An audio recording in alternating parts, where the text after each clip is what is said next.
Ok, donc très rapide vidéo là pour simplement conclure l'exercice 7, qui sera bien sûr au programme, hein. Je ne vais pas exagérer non plus, pour l'examen. Mais vous allez voir en fait, hein, on a déjà vu tout ce qu'on va faire là. Simplement, on va l'appliquer au réseau. Donc déjà, on a vu cette fonction de réseau là. Le n ici, c'est donc le nombre de fentes du réseau. Phi, c'est la différence de phase entre deux rayons consécutifs, d'accord? Entre ces deux rayons-là, par exemple, ou entre ces deux rayons-là, ou entre ces deux rayons-là, d'accord? Donc phi, c'est la différence de phase entre ces deux rayons. Il y a une différence de marche associée entre ces deux rayons. Et la relation entre la différence de phase et la différence de marche, c'est exactement la même, hein, puisque c'est exactement les mêmes principes sous-jacents. Donc on a bien phi égale 2pi delta sur lambda, etc. Simplement, la fonction, c'est pas tout à fait la même. Dans le cours, je vous ai montré que si n égale 2, ça revient en même. D'accord? Pour des fentes symétriques autour de l'axe optique. Pour n égale 2, cette fonction, elle ressemble pas tellement à la formule de Fresnel qu'on avait, mais en réalité, vous pouvez montrer que c'est exactement la même chose. D'accord? Je vais peut-être même vous le montrer graphiquement juste après. Donc, simplement, je me demande là, pour n égale 20, qu'est-ce que ça va faire, ça? Alors, je vous l'ai déjà préparé là. Et donc ici, c'était pour la figure d'interférence avec les fentes de Young modulées par la diffraction. Donc je vais peut-être couper ça. Je vais faire quoi? Oui, je vais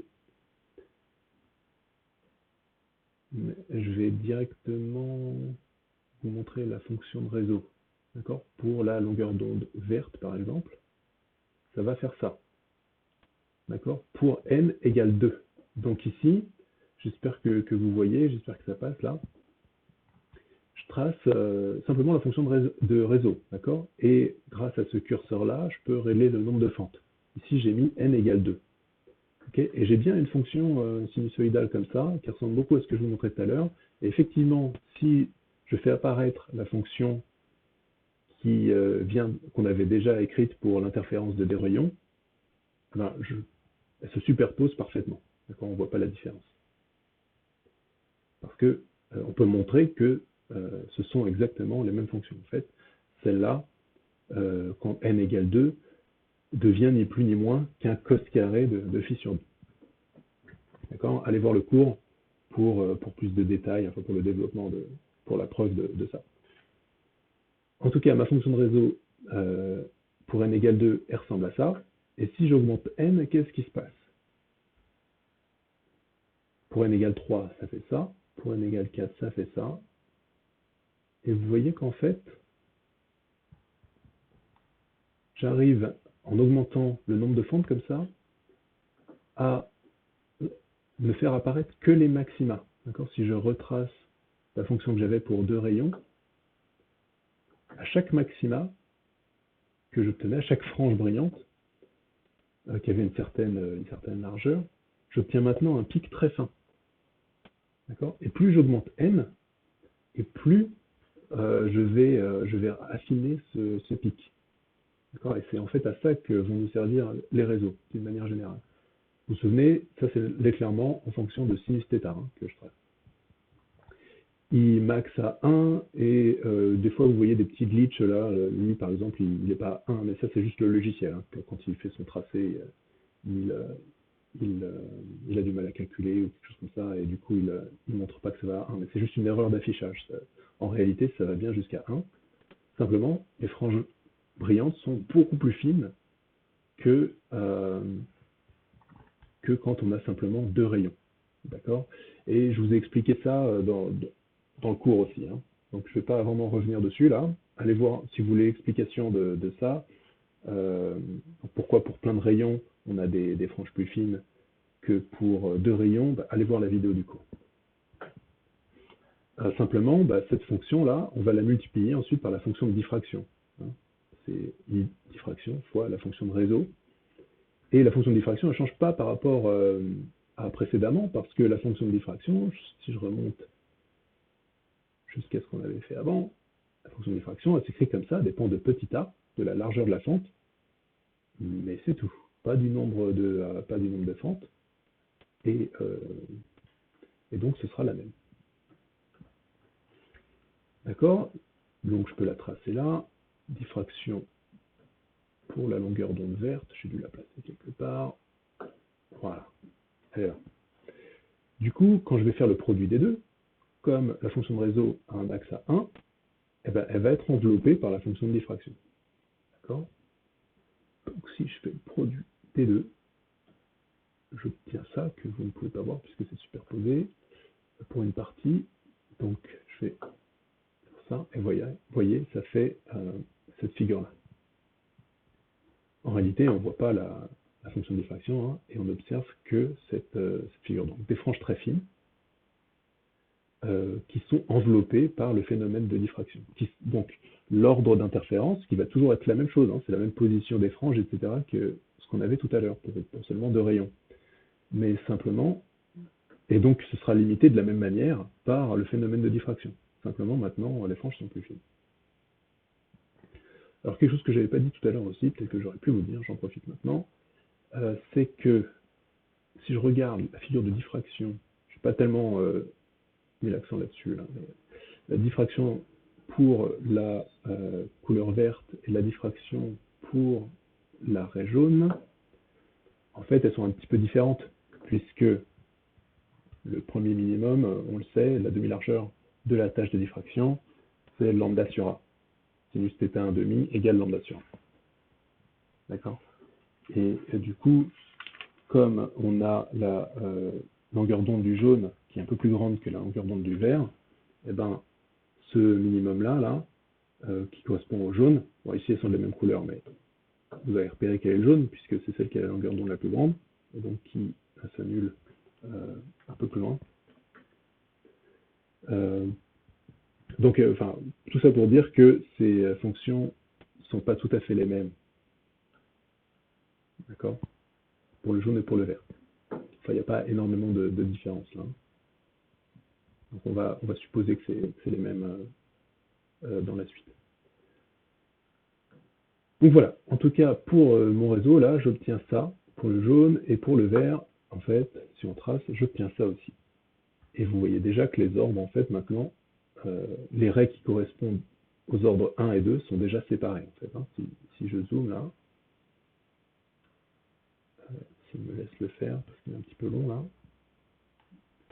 je pense qu'il recalcule à chaque fois. En fait, on peut séparer maintenant l'ordre 1 et l'ordre 2, mais on va le montrer. En tout cas, je pense que ça vous donne une description intuitive de ce que va faire le réseau. Alors, reprenons nos questions. Tracer un rayon, la formule, etc. OK.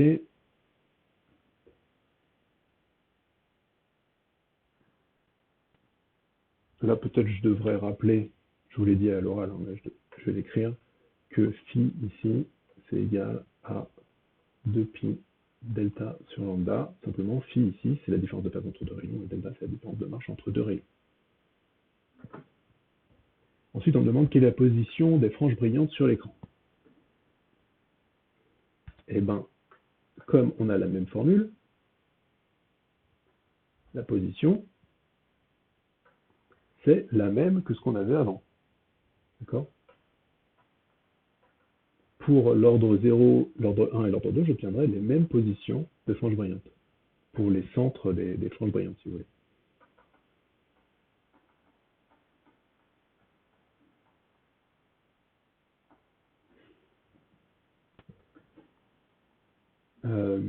D'accord, on a cette formule-là, f de tangente arc sinus lambda k sur d, et on avait bien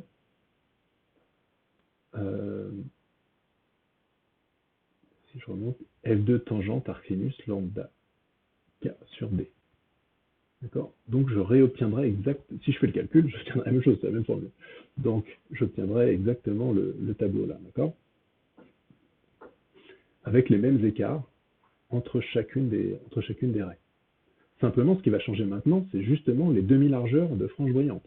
Elles sont beaucoup plus fines maintenant.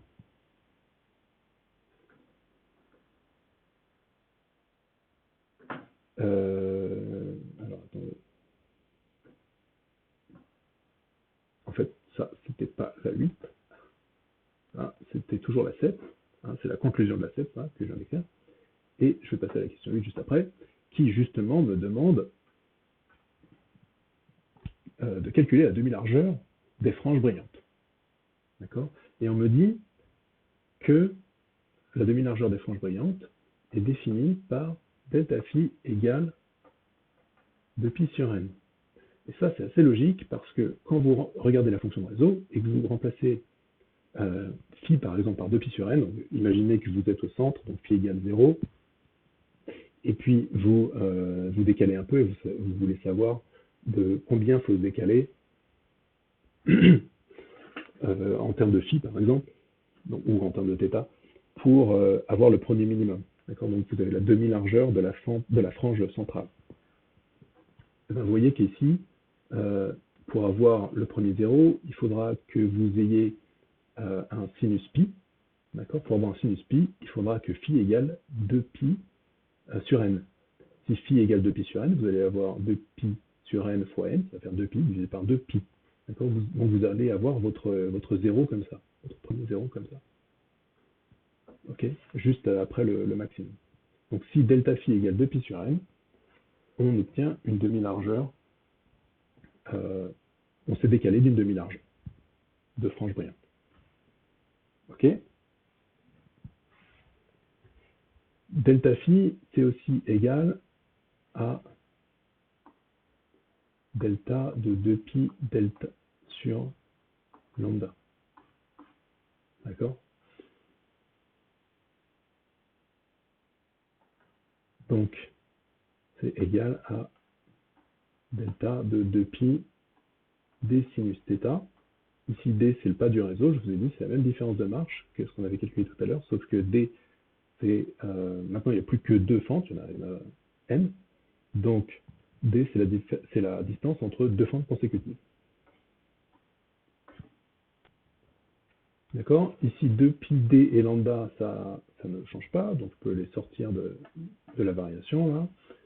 Et donc, j'ai du 2pi d sur lambda, delta, sinus, θ. Et vous voyez que ça, on l'a déjà fait, en fait. Hein. On a déjà fait tout ça. Et donc,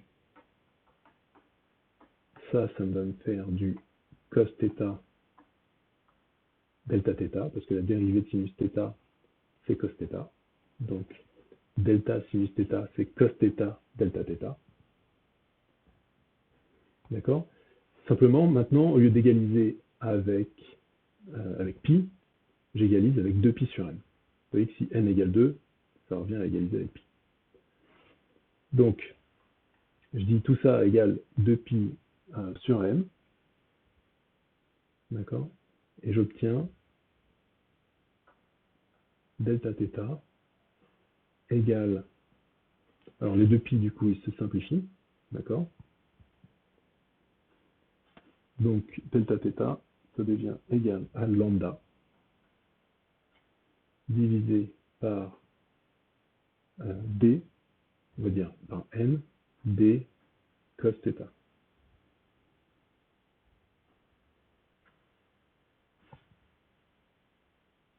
D'accord? Donc là, je sais que pour un petit écart de θ qui vaut ça, là, j'aurais parcouru sur mon écran une demi-largeur de frange brillante.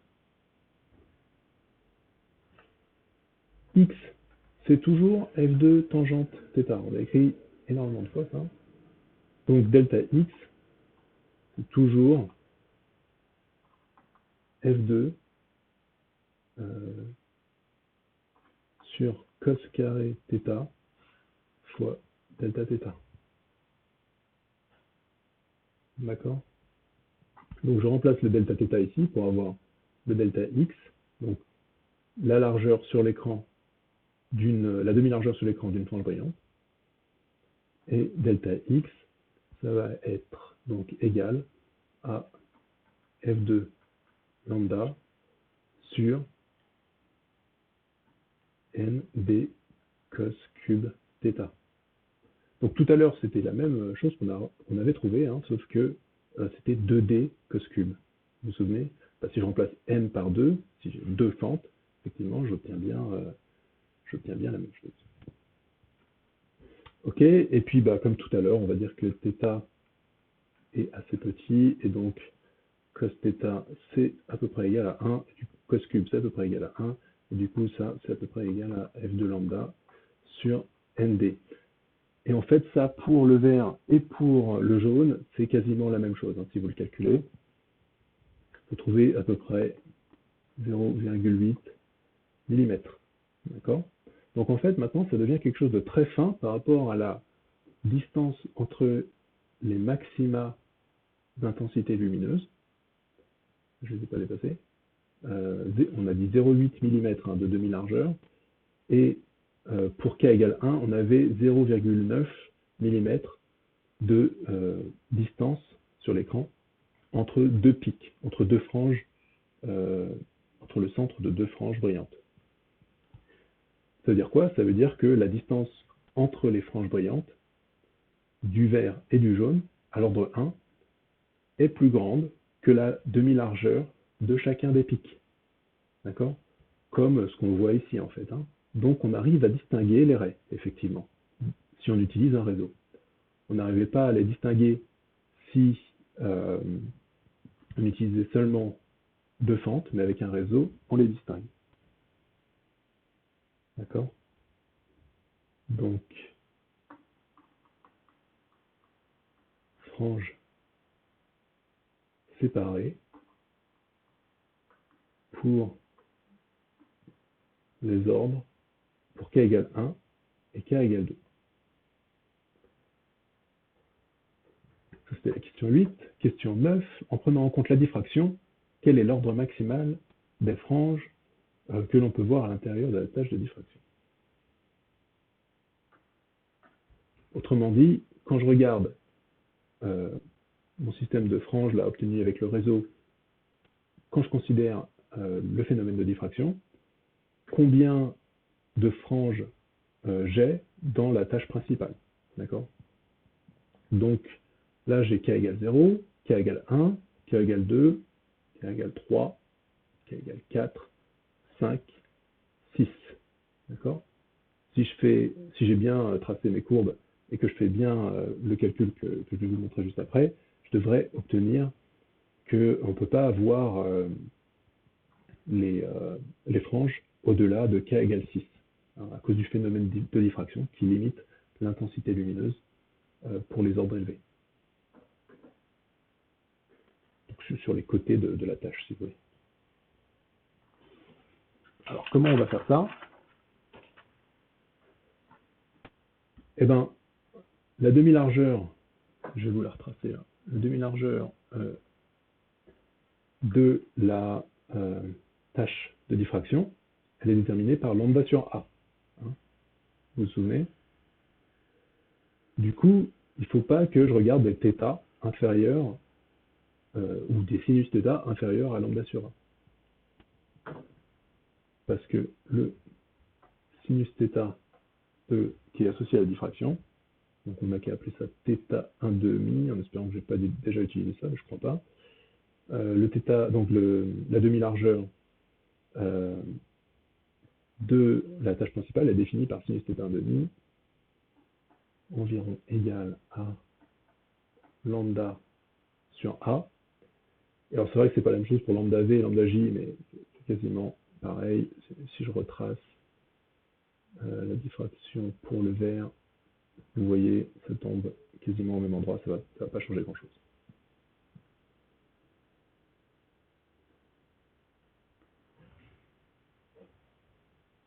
Ok, donc j'écris ça. Qu'est-ce que ça veut dire? Ça veut dire que je ne peux pas observer pour des angles plus élevés que ceux qui correspondent à sinus θ1,5 égale lambda sur A. D'accord? Parce que sinon je serais en dehors de la tâche principale et là j'ai plus d'espoir vraiment d'observer ces franges. Donc voilà. Et puis en même temps, on a les fameux θk là, qui correspondent aux angles pour lesquels j'obtiens les franges brillantes. C'est θk ici, là. D'accord?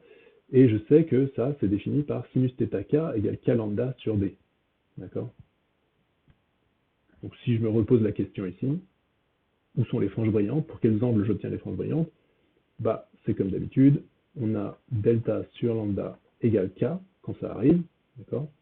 Donc la différence de marche entre deux rayons consécutifs est égale à un nombre entier de fois la longueur d'onde. Du coup, il retombe en phase. Et donc ça veut dire que d sinus θ, θk, sur lambda égale k, d'accord? Donc sinus θk, c'est égal à k lambda sur d. D'accord?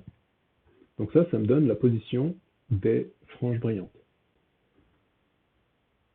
Pour qu'elles soient contenues dans la tâche de diffraction, bah, il me faut que sinus θk soit inférieur à sinus θ1,5. D'accord? Donc je veux que θk soit plus petit que θ1,5.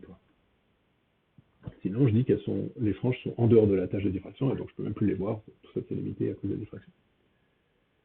Sinus θk, c'est k lambda sur d, et ça doit être inférieur à lambda sur a. D'accord?